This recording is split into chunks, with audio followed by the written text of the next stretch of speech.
जय हिंद दोस्तों, कैसे हैं आप सभी। चलिए दोस्तों स्टार्ट करते हैं। Hindi practice set number 6। कल की क्लास में मैंने 6 कराया था, लेकिन दोस्तों 10 ही क्वेश्चन कराए थे। चलिए आज की क्लास में कराने वाले हैं पूरे 40 क्वेश्चन हैं। उस क्लास को जिसने नहीं देखा 10 क्वेश्चन को देख लेना, ठीक है। चलिए दोस्तों पहला क्वेश्चन है, अनुपम का पर्यायवाची शब्द है, बताएं सभी साथी कौन सा है। अनुपम का पर्यायवाची शब्द कौन सा है। ये होता है दोस्तों अद्वितीय। अद्वितीय, ठीक है। नेक्स्ट क्वेश्चन है, चलिए, अद्भुत रस का स्थायी भाव है, बताएं सभी साथी कौन सा है अद्भुत रस का स्थायी भाव। अद्भुत रस का स्थायी भाव कौन सा है। यह है दोस्तों विस्मय, ठीक है, विस्मय। नेक्स्ट क्वेश्चन है, चलिए, निम्न में से वर्तमान काल का उदाहरण है। वर्तमान काल का उदाहरण कौन सा है। वह जाता है, ऑप्शन नंबर ए ठीक है, वह जाता है। चलिए अगला क्वेश्चन है, अहंकार शब्द के लिए सही पर्यायवाची शब्दों वाली पंक्ति को चुनें। यानी कि अहंकार के पर्यायवाची बताने हैं आपको। तो दोस्तों अहंकार के पर्यायवाची होते हैं, यानी कि कौन कौन से होते हैं। चलिए दोस्तों बताते हैं। इसका राइट आंसर हो जाएगा ऑप्शन नंबर अभिमान, दंभ और दोस्तों दर्प, ठीक है। ऑप्शन नंबर वी ठीक है। नेक्स्ट क्वेश्चन है, चलिए, सकर्मक क्रिया जिसके कर्ता में न का प्रयोग होता हो वह है, कौन सा है इनमें से सकर्मक क्रिया। चलिए बताते हैं दोस्तों। इसका राइट आंसर हो जाएगा देखना, ऑप्शन नंबर सी ठीक है, देखना। नेक्स्ट क्वेश्चन है, चलिए, रामधारी सिंह दिनकर को किस कृति पर साहित्य अकादमी पुरस्कार मिला है। रामधारी दिनकर को किस कृति पर साहित्य अकादमी पुरस्कार मिला है। ये मिला दोस्तों संस्कृति के 4 अध्याय, ठीक है। नेक्स्ट क्वेश्चन है, चलिए, बागीच के लिए सही संधि विच्छेद कौन सा है। बागीच के लिए सही संधि विच्छेद कौन सा है। ये है दोस्तों ऑप्शन नंबर बाक plus is, option number A सही है।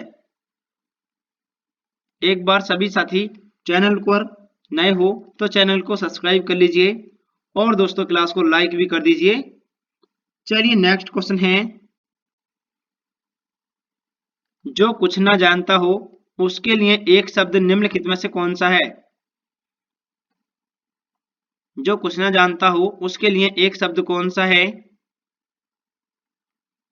उसे बोलते हैं अज्ञ, ठीक है, अज्ञ। नेक्स्ट क्वेश्चन है, चलिए दोस्तों, वाच्य कितने प्रकार के होते हैं। वाच्य कितने प्रकार के होते हैं। तो ये होते हैं दोस्तों 3 प्रकार के। नेक्स्ट क्वेश्चन है, सम उपसर्ग से बना शब्द निम्नलिखित में से कौन सा है। सम उपसर्ग से बना शब्द निम्नलिखित में से कौन सा है। यह है दोस्तों सम्मति। नेक्स्ट क्वेश्चन है, चलिए, धाक जमाना मुहावरे का सही अर्थ निम्न विकल्पों में से कौन सा है। धाक जमाना मुहावरे का अर्थ क्या है। धाक जमाना मुहावरे का अर्थ होता है रोब जमाना, ठीक है, रोब जमाना। नेक्स्ट क्वेश्चन है, चलिए दोस्तों, निम्नलिखित वाक्य में विशेषण पदबंध क्या है। रोज कसरत करने वाले लोग स्वस्थ रहते हैं। तो इसमें विशेषण पदबंध पूछा है, क्या है। ये है दोस्तों ऑप्शन नंबर रोज कसरत करने वाले, ठीक है, ऑप्शन नंबर सी ठीक है। चलिए नेक्स्ट क्वेश्चन है, लता उगती है, यह वाक्य बहुवचन में होगा। लता उगती है, यह वाक्य बहुवचन में होगा। तो दोस्तों इसका राइट आंसर हो जाएगा यानी कि लताएं उगती हैं। नेक्स्ट क्वेश्चन है, चलिए, निम्नलिखित में से अव्ययीय शब्द कौन सा है? निम्नलिखित में से अव्ययीय शब्द कौन सा है? तो दोस्तों अव्ययीय शब्द इनमें से कौन सा है? ये है दोस्तों और, ऑप्शन नंबर डी ठीक है और। चलिए नेक्स्ट क्वेश्चन है,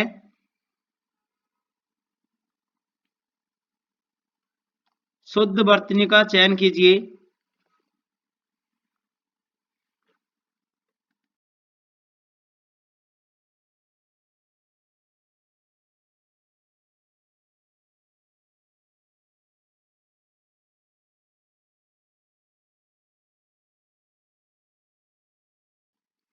चलिए दोस्तों शुद्ध वर्तनी का चयन कीजिए। शुद्ध वर्तनी वाला शब्द इनमें से कौन सा है? यह है दोस्तों अस्पृश्यता। अस्पृश्यता ठीक है, ऑप्शन नंबर सी सही है। चलिए नेक्स्ट क्वेश्चन है, एक बार सभी साथी चैनल को सब्सक्राइब कर लीजिए दोस्तों। और दोस्तों आपको यानी कि पूरा यानी कि 1100 सब्सक्राइबर का टारगेट को पूरा कर दीजिएगा दोस्तों, ठीक है।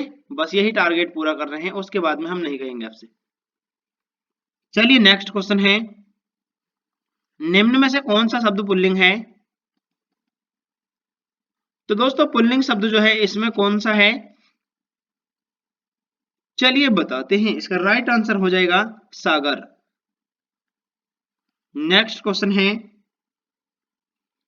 इनमें से उत्क्षिप्त व्यंजन है, कौन से हैं जो उत्क्षिप्त व्यंजन हैं?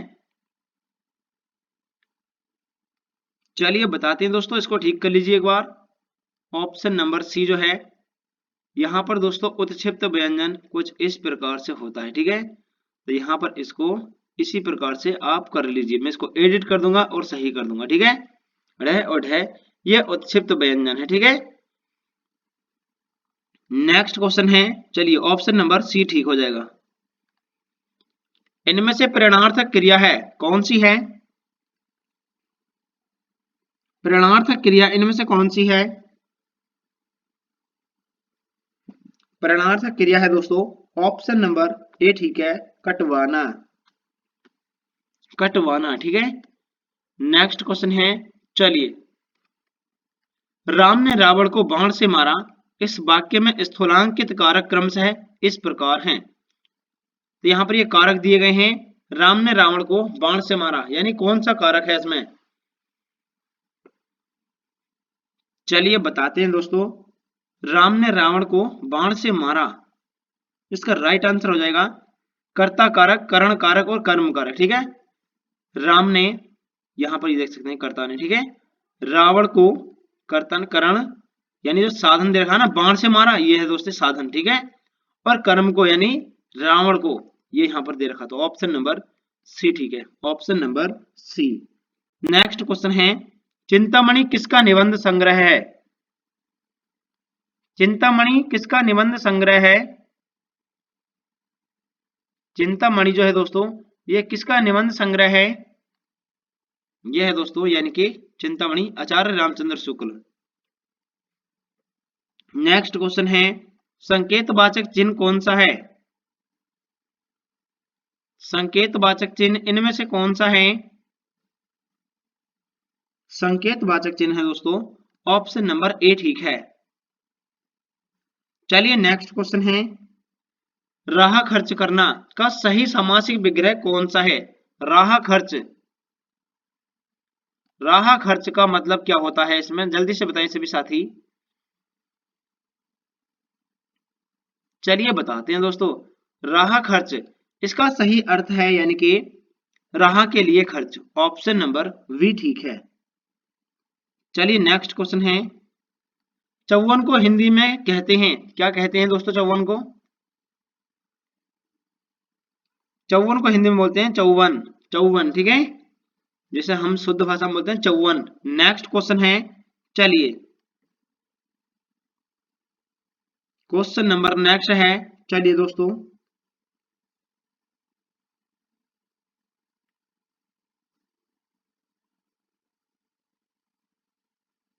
नीर भरे नैना रह तऊ न प्यास बुझाई, पंक्ति में निम्न में से कौन सा अलंकार है? नीर भरे नैना रह तऊ न प्यास बुझाई, इसमें कौन सा अलंकार है? इसमें अलंकार है विशेष्योक्ति अलंकार, ठीक है, विशेष्योक्ति। निम्नलिखित में से एक शब्द तत्सम है, कौन सा शब्द है जो तत्सम है? तो दोस्तों इनमें से तत्सम शब्द जो है ये कौन सा है, चलिए बताते हैं। इसका राइट आंसर हो जाएगा सरीसृप, ये तत्सम शब्द है।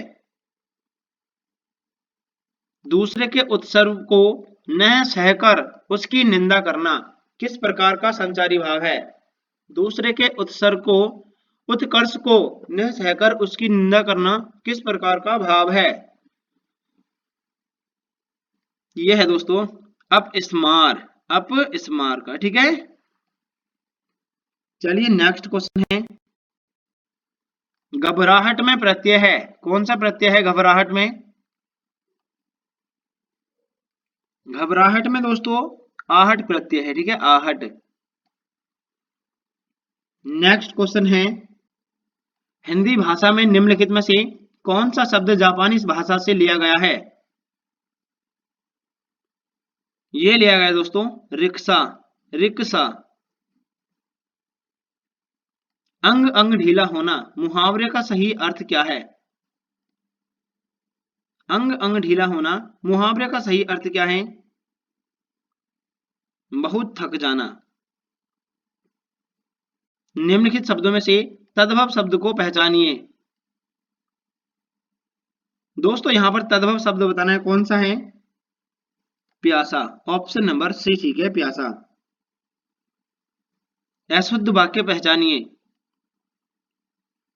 अशुद्ध वाक्य इनमें से कौन सा है? सीता घर चली, राम पहाड़ पर चढ़ा, राम ने ग्रंथ पढ़ा, हमने सामने बैठे, ये गलत है, ऑप्शन नंबर डी ठीक है। इसका राइट आंसर हो जाएगा ऑप्शन नंबर डी, हमने सामने बैठे। नेक्स्ट क्वेश्चन है, चलिए, जिस वाक्य में साधारण और मिश्र वाक्य का मेल संयोजक अवयव द्वारा होता है उसे कहते हैं दोस्तों संयुक्त वाक्य। कहां राजा भोज कहां गंगू तेली, लोकोक्ति का सही अर्थ होगा। कहां राजा भोज कहां गंगू तेली, लोकोक्ति का सही अर्थ क्या है? इसका सही अर्थ है विशिष्ट और सामान्य व्यक्ति की तुलना। नेक्स्ट क्वेश्चन है, निम्नलिखित में से किस समास में दोनों घटकों की प्रधानता होती है? निम्नलिखित में से किस समास में दोनों घटकों की समान प्रधानता होती है? तो दोस्तों दोनों घटकों की प्रधानता किसमें होती है? चलिए इसका राइट आंसर है द्वंद्व, द्वंद्व समास में, ठीक है, द्वंद्व। नेक्स्ट क्वेश्चन है, सौरठा के प्रथम चरण में कितनी मात्राएं होती हैं? सौरठा के प्रथम चरण में कितनी मात्राएं होती हैं? सौरठा के प्रथम चरण में कितनी मात्राएं होती हैं? ये होती हैं दोस्तों 11। चलिए अगला क्वेश्चन है, हमें अनाथ बच्चों की मदद करनी चाहिए, स्थूलांकित शब्द का विलोम बताएं। हमें अनाथ बच्चों की मदद करनी चाहिए, तो इसका राइट आंसर हो जाएगा दोस्तों ऑप्शन नंबर ए, ठीक है, अनाथ का सैनाथ है। यहां पर देख सकते हैं, ठीक है, कुछ इसी प्रकार से वाक्य पूछे जाते हैं, डायरेक्ट नहीं दे देगा आपको अनाथ शब्द का विलोम शब्द क्या है। यहां पर दोस्तों अंडरलाइन भी नहीं करके देगा, मैंने आपको पहली क्लास में समझा दिया था, समझने की कोशिश किया करो। यहाँ दोस्तों डायरेक्ट क्वेश्चन अब नहीं पूछा जाता है, ठीक है, पहले दोस्तों आसानी से क्वेश्चन कर देते थे, लेकिन अब क्वेश्चन को घुमा फिरा कर किया जाता है, ठीक है। तो सभी साथी चैनल को सब्सक्राइब कर लीजिए और क्लास को लाइक कर दीजिए। अनाथ का सैनाथ होता है, ठीक है। नेक्स्ट क्वेश्चन है, अति उपसर्ग से बना शुद्ध शब्द निम्न में से कौन सा है? अति उपसर्ग से बना शुद्ध शब्द निम्नलिखित में से कौन सा है?